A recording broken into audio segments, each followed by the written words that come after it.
जय Hind. DD news पर आपका स्वागत है। आप देख रहे हैं डिफेंस डायनेमिक्स और मैं हूं दानवीर सिंह, नई दिल्ली से।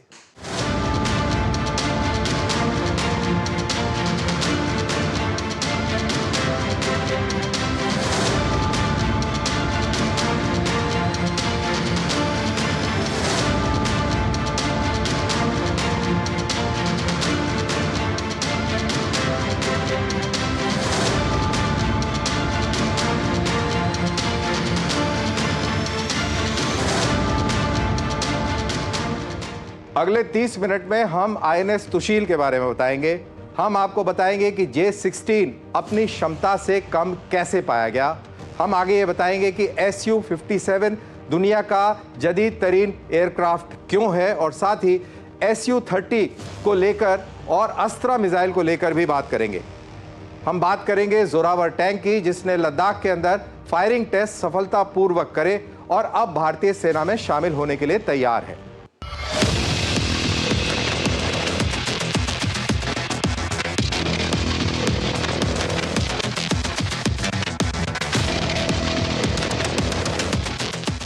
अब बात करते हैं J-16 लड़ाकू विमान की।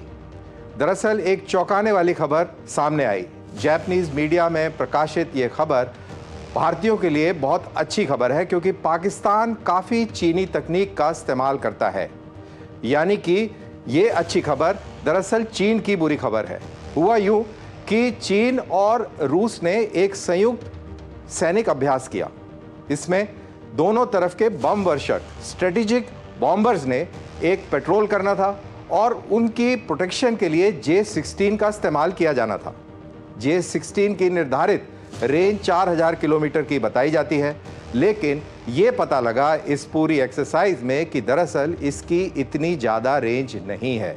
तो क्या था ये पूरा माजरा, आइए देखते हैं इस रिपोर्ट में।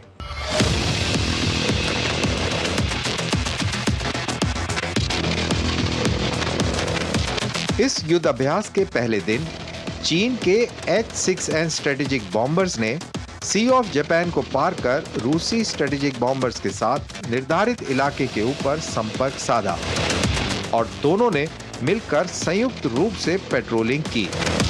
किसी भी स्ट्रेटेजिक बॉम्बर की उड़ान के दौरान फाइटर एस्कॉर्ट अनिवार्य होता है, परंतु इस एक्सरसाइज में निकल के आया कि चीन के J-16 फाइटर्स तुशिमा स्ट्रेट, जो महज चीन के तट से 900 किलोमीटर मात्र है, ये J-16 fighters H-6N strategic bombers को अकेला ही छोड़कर चीन वापस लौट गए। ऐसा अगले दिन भी देखने को मिला, जब चीनी H-6N और रूसी Tu-95 बॉम्बर्स को एस्कॉर्ट प्रदान कर रहे J-16 अपनी 800 किलोमीटर की उड़ान के बाद Yu-20 एरियल टैंकर से ईंधन लेते हुए दिखे। यानी कि चीन द्वारा J-16 की घोषित रेंज 4000 किलोमीटर की नहीं, बल्कि महज 800 से 900 किलोमीटर की है। रक्षा विशेषज्ञों का मानना है कि इन जहाजों में लगे WS-10 इंजन काफी मात्रा में ईंधन की खपत करते हैं और साथ ही चीन के मिलिट्री इंडस्ट्रियल कॉम्प्लेक्स में फैले भ्रष्टाचार को भी उजागर करते हैं।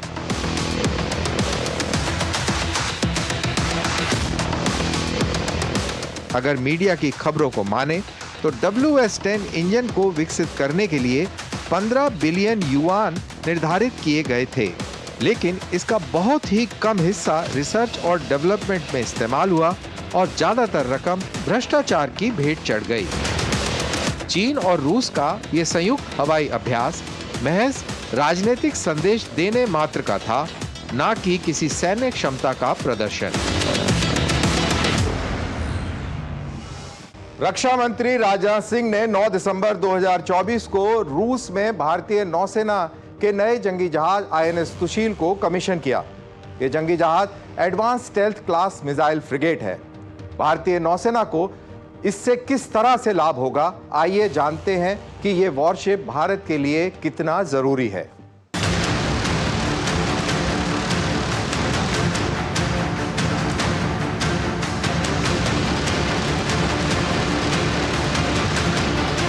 INS तुशील रूस से भारत को मिलने वाला एडवांस युद्धपोत है। सुशील के आने से भारतीय नौसेना की ताकत इंडो पैसिफिक रीजन में बढ़ेगी और इन जियोपॉलिटिकल इंटरेस्ट के साथ इंडियन ओशन रीजन की सुरक्षा भी सुदृढ़ होगी। सुशील एक मिसाइल फ्रिगेट है, यानी इसमें ब्रह्मोस क्रूज मिसाइल लगी है। ये दुनिया की सबसे तेज चलने वाली क्रूज मिसाइल है, जिसे रूस और भारत ने मिलकर बनाया है। इस मिसाइल से भारत के मेक इन इंडिया मुहिम को बढ़ावा मिलता है। युद्धपोत में इस मिसाइल की तैनाती से दुश्मन की रूह कांपती है। इस जंगी जहाज में हथियारों का बेहतरीन संतुलन है। इसमें स्टेल्थ टेक्निक है। ये दुश्मन के रडार पर आसानी से दिखाई नहीं देता। इसकी डिजाइन ऐसी है कि ये लो रडार विजिबिलिटी को फॉलो करता है। इतना ही नहीं, अगर जरूरत पड़ी तो यह जहाज ऑटोमेटिकली ऑपरेट भी कर सकता है, यानी संचालन, हमला और बचाव आदि सब में सक्षम।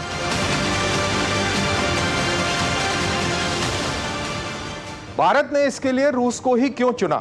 भारत चाहता तो अमेरिका, फ्रांस, यूके या किसी अन्य देश की मदद से यह युद्धपोत बना सकता था, लेकिन रूस के अलावा कोई भी देश अपनी तकनीक भारत के साथ शेयर नहीं करना चाहता। इसीलिए भारत ने रूस को चुना। रूस दरअसल शुरू से अपने पुराने दोस्त के साथ मिलिट्री टेक्नोलॉजी शेयर करता रहता है। हाल ही की बात करें तो चाहे Su-30 MKI की बात हो या असॉल्ट राइफल की बात हो, और ऐसे कई अन्य सैन्य उपकरण हैं जिसके बारे में रूस ने भारत के साथ अपनी टेक्नोलॉजी को शेयर किया है।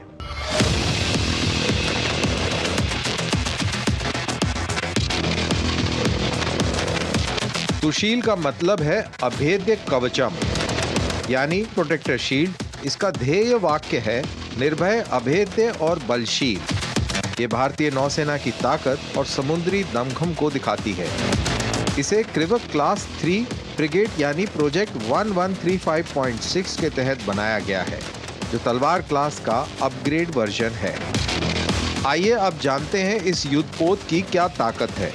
INS सुशील का समुद्र में डिस्प्लेसमेंट 3850 टन है।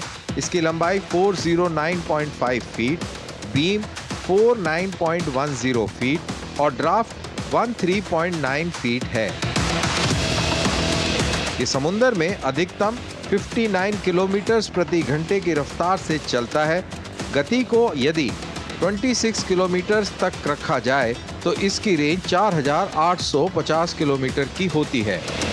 यदि गति को 26 किलोमीटर प्रति घंटे की रखी जाए तो ये 4850 किलोमीटर तक की रेंज हासिल करता है। अगर स्पीड 56 किलोमीटर प्रति घंटे की हो तो ये 2600 किलोमीटर तक जा सकता है। ये जंगी जहाज 18 अधिकारियों समेत 180 नौसैनिकों को लेकर 30 दिन तक समुद्र में तैनात रह सकता है। इसके बाद इसमें रसद और ईंधन डलवाना पड़ता है। ये जंगी जहाज इलेक्ट्रॉनिक वॉरफेयर सिस्टम से लैस है। साथ ही 4 KT 216 लॉन्चर्स लगे हैं। इसमें 24 स्टील 1 मीडियम रेंज की मिसाइलें तैनात हैं, ऐसे हथियारों से लैस जो दुश्मन की हेकड़ी निकाल दें। 8 Igla 1E, 8 vertical launch anti ship missile club, 8 vertical launch anti ship और लैंड अटैक ब्रह्मोस मिसाइल्स भी तैनात हैं।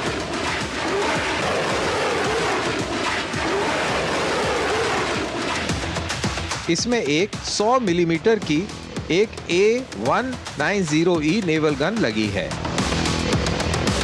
इसके अलावा एक 76 mm की ऑटो मिलारा नेवल गन लगी है। 2 AK-630 CIWS और 2 काश्तान CIWS गन्स भी लगी हैं। इन खतरनाक गन्स के अलावा 2 533 मिलीमीटर की टॉर्पीडो ट्यूब्स भी हैं। एक रॉकेट लॉन्चर भी तैनात किया गया है। इस जंगी जहाज पर एक कैमॉफ 28 या एक कैमॉफ 31 या भारत में निर्मित ध्रुव हेलीकॉप्टर भी लैस किया जा सकता है। रूस का सबसे अत्याधुनिक और खतरनाक स्टेल्थ फाइटर जेट Su-57 चीन के जुहाई एयर शो 2024 में देखा गया। मीडिया रिपोर्ट्स की माने तो इस फाइटर जेट को लेकर रूस ने कई बार भारत के साथ डील का प्रयास किया, लेकिन भारत एक अपना छठा जनरेशन का फाइटर एयरक्राफ्ट बना रहा है। और साथ ही याद रहे, भारत सरकार की तरफ से इस तरीके के कयासों के बारे में कोई भी पुष्टि नहीं की गई है। बहरहाल हम जानते हैं कि Su-57 की दरअसल क्या खासियत है, क्यों ये इतना चर्चा में है, तो आइए देखते हैं ये रिपोर्ट।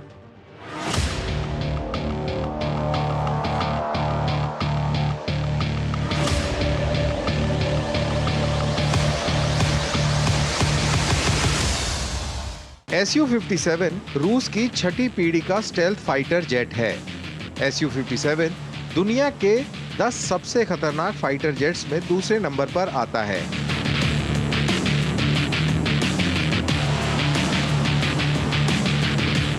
इसे एक पायलट उड़ाता है। इस फाइटर जेट की स्पीड 2135 किलोमीटर प्रति घंटे की और सुपरसोनिक रेंज 1500 किलोमीटर प्रति घंटे की है। ये फाइटर जेट साल 2019 में रूस की वायुसेना में शामिल हुआ। रूस ने करीब 32 Su-57 फाइटर जेट्स बनाए हैं।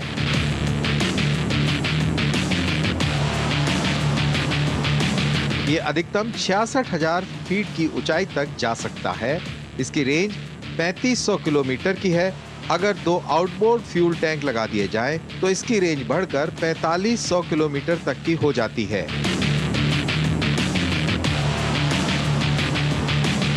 इसमें 30 मिलीमीटर की ऑटो कैनन लगी है। इस गन से 1500 से 1800 गोलियां 1 मिनट में दागी जा सकती हैं, जिनकी रेंज तकरीबन 1800 मीटर तक की है।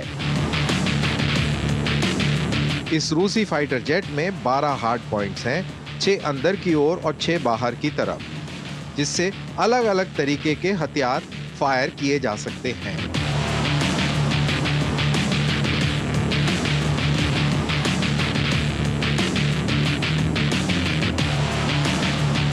हवा से हवा को टारगेट करने के लिए इसमें R-77M, R-74M2 या R-37 मिसाइल लगाई जा सकती हैं।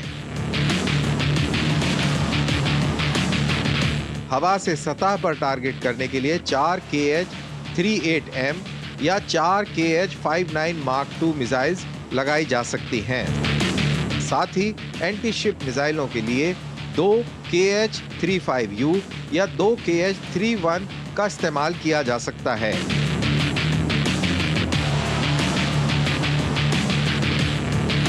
इस फाइटर जेट में 4 KH-58U SH के एंटी रेडिएशन मिसाइल्स भी लगाई जा सकती हैं। इसके अलावा guided unguided cluster bomb, anti tank bomb या एक्टिव होमिंग बॉम्ब भी लगाए जा सकते हैं।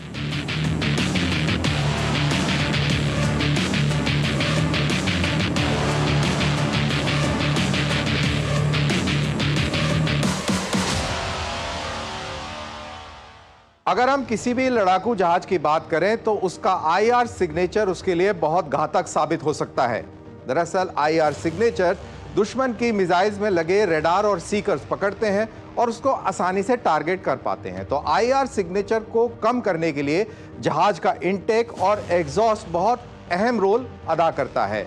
और इसी के चलते अगर हम Su-37 के इस वीडियो पर नजर डालें जो हाल ही में रिलीज किया गया है, उसके अंदर IR सिग्नेचर कम करने के लिए थ्रस्ट वेक्टर्स का इस्तेमाल किया गया है। और थ्रस्ट वेक्टर्स जो जहाज के बिल्कुल पीछे लगे हुए हैं वो एक खास किस्म के आकार के हैं, जैसा कि आप देख सकते हैं, एक बॉक्स टाइप के आकार के हैं। और ये जो है एग्जॉस्ट से निकलने वाली गैसेस और IR सिग्नेचर्स को काफ़ी रिड्यूस करता है। और इसीलिए Su-57 अब ट्रूली 6th जनरेशन फाइटर की श्रेणी में आ खड़ा हुआ है। जोरावर का नाम सुनकर उस डोगरा साम्राज्य के महान सेनापति का नाम जहन में आता है जिसने लद्दाख, तिब्बत और गिलगित बल्तिस्तान को जीता था। एक बार फिर जोरावर लौट आया है। इस बार लद्दाख में टैंक की शक्ल में आया है जोरावर।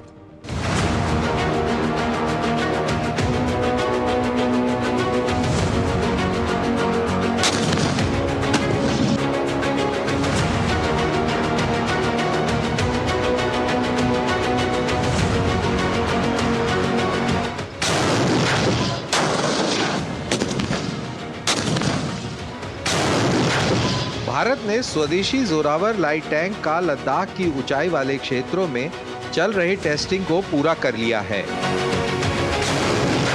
स्वदेशी हल्के लाइट टैंक जोरावर ने 4200 मीटर से अधिक की ऊंचाई पर प्रशिक्षण के दौरान सटीकता के साथ लगातार कई राउंड फायर किए।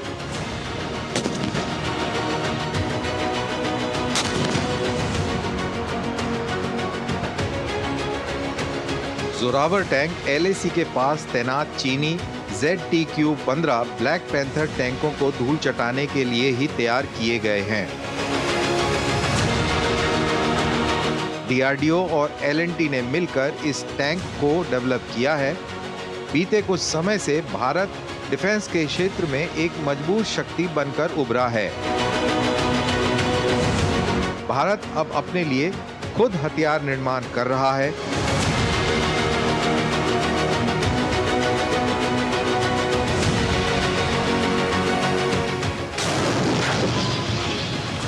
लद्दाख में जोरावर टैंक की मौजूदगी भारत की भविष्य की चुनौतियों से निपटने की तत्परता का मजबूत संकेत है। तो आइए डालते हैं एक नजर जोरावर की खासियत पर। सीमा पर सेना की लड़ाकू क्षमताओं को बढ़ाने के लिए विकसित किए गए इस टैंक का वजन केवल 25 टन है। जोरावर 25 टन का एक लाइट टैंक है जिसके ऊपर 105 मिलीमीटर की तोप है। को एक्सेल गन में 7.62 mm की एक को एक्सेल मशीन गन है। इसको चलाने के लिए 3 सैनिकों का एक क्रू होता है और इसकी अधिकतम गति 70 किलोमीटर प्रति घंटे की है। इसके अंदर 1000 हॉर्स पावर का इंजन लगा है और ये AI से भी सशक्त है।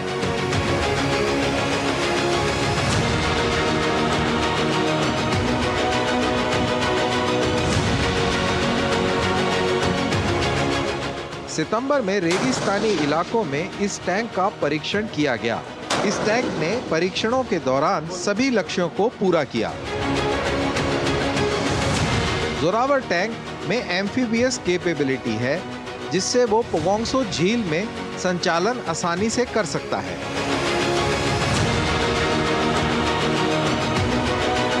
इस क्षेत्र में चीनी लाइट टैंकों से जुड़े टकराव के इतिहास को देखते हुए ये क्षमता गहनता से जांची गई है।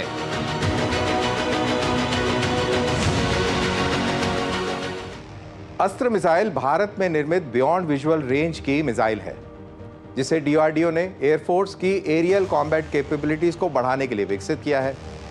इंडियन एयरफोर्स ने अब तक 200 से अधिक अस्त्र मिसाइल्स का ऑर्डर दिया है। दरअसल अस्त्र मिसाइल 3 कैटेगरीज में है, अस्त्र 1, अस्त्र 2 और अस्त्र 3।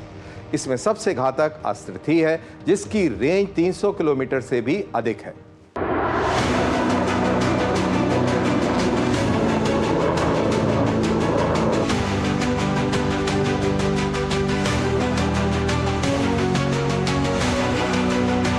अस्त्र मिसाइल सीरीज DRDO द्वारा विकसित beyond the visual range air to air missile है। इसके 3 वेरिएंट हैं, अस्त्र मार्क 1, अस्त्र मार्क 2, अस्त्र मार्क 3। इंडियन एयरफोर्स और इंडियन नेवी के लड़ाकू विमान 2019 से इन मिसाइलों का प्रयोग कर रहे हैं। 154 किलोग्राम की ये मिसाइल 15 kg का high explosive pre fragmented warhead ले जाने में सक्षम है। इसमें 2 किस्म से डेटोनेशन होता है, रेडियो प्रॉक्सिमिटी फ्यूज या ऑप्टिकल प्रॉक्सिमिटी फ्यूज द्वारा। इसमें एक्टिव रेडार होमिंग सीकर और 2 फेज गाइडेड सिस्टम है। अस्त्र मार्क 1 110 किलोमीटर, अस्त्र मार्क 2 160 किलोमीटर और अस्त्र मार्क 3 350 किलोमीटर की दूरी तक कारगर हमला करती है। यह अधिकतम 20 किलोमीटर तक की ऊंचाई में उड़ान भरने में सक्षम है। इसकी अधिकतम गति 4.5 माक की है। इन मिसाइलों को Su-30 MKI, MiG-29, तेजस मार्क 1, MiG-29 UPG और HAL तेजस मार्क 2 लड़ाकू विमानों पर लगाया गया है। आने वाले समय में इन मिसाइलों का उपयोग राफेल, एमका और twin engine deck based fighter पर किया जाएगा। रक्षा मंत्रालय ने 12 दिसंबर को हिंदुस्तान एरोनॉटिक्स लिमिटेड से 12 सुखोई 30 MKI लड़ाकू विमानों के उत्पादन का अनुबंध किया। यह अनुबंध इंडियन नेशनल रुपीज 135 बिलियन का है, जिसमें संबंधित इक्विपमेंट भी शामिल है। विमान के नए बैच में 62.6% स्वदेशी सामग्री होगी।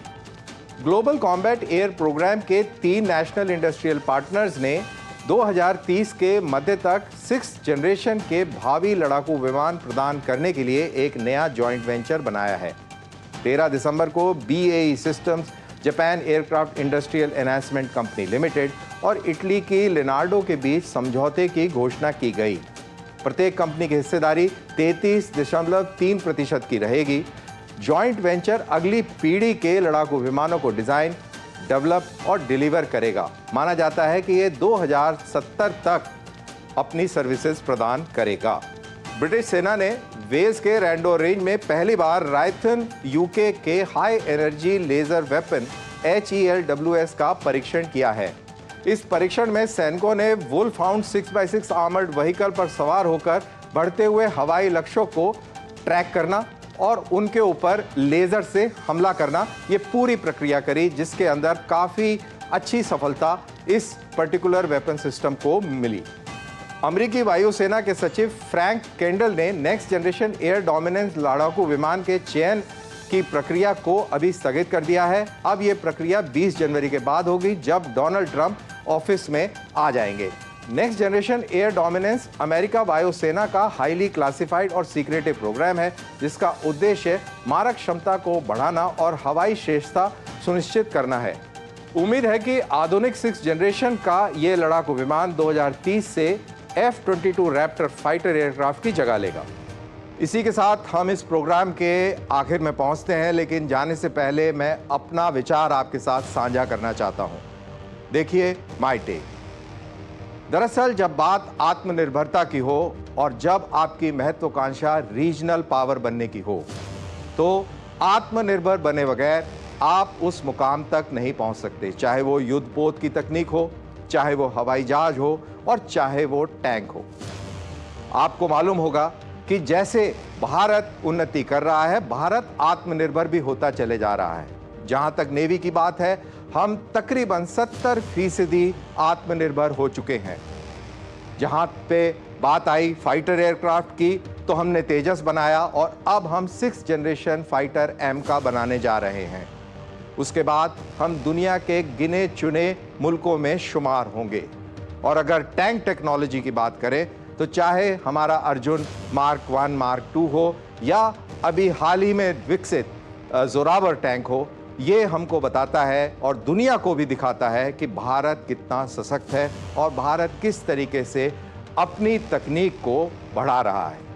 तो इसी के साथ आप दीजिए मुझे इजाज़त। अगले हफ्ते फिर नई खबरें और उनके विश्लेषण के साथ आपसे होगी मुलाकात। साथ ही सोशल मीडिया पर अपने विचार #DD with दानवीर के साथ जरूर साझा करें। अपना ख्याल रखें।